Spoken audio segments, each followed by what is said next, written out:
Okay, so next discussion should be regarding treatment of settlement of debtors and PBT. Okay, question देखते हैं example.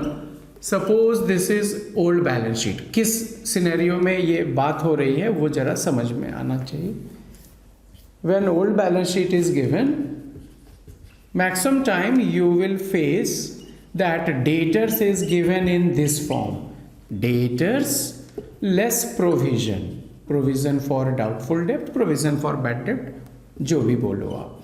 ये रहा लोग 66,000.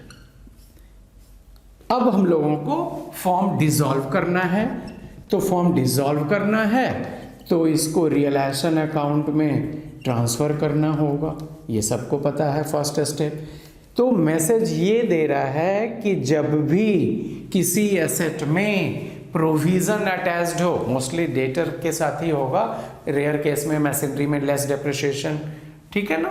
तो हम लोग डेटर प्रोविज़न को सेटल करते हैं कि suppose provision is attached along with debtor.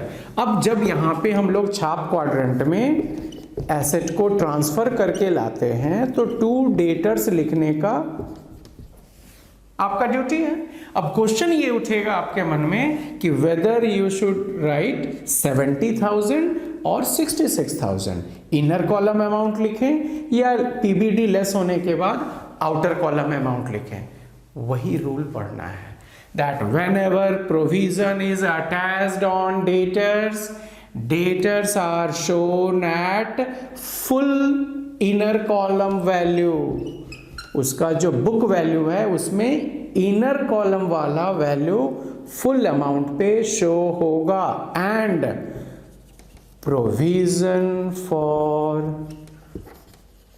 Bad डेब्ट is shown in credit side.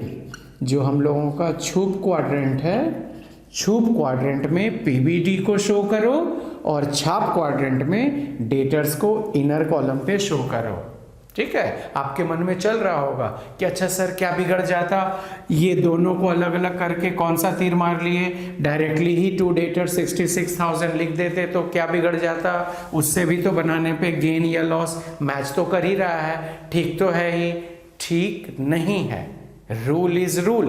Full disclosure principle कहता है all assets have to copied in debit side of realization account and all outside liabilities are copied in Chup quadrant and all provisions are also copied in Chup quadrant. सारे related provisions भी छुप quadrant में transfer करने होंगे realisation account के credit side में. उसमें आपकी मेरी मर्जी नहीं चलेगी. याद रहेगा, जब भी एसेट में प्रोविजन अटैच्ड होगा एसेट फुल वैल्यू पे डेबिट साइड में ट्रांसफर होगा और रिलेटेड प्रोविजन जो उसकी वैल्यू है वो credit side of realisation account में. ठीक है. अब रहा कि पेमेंट.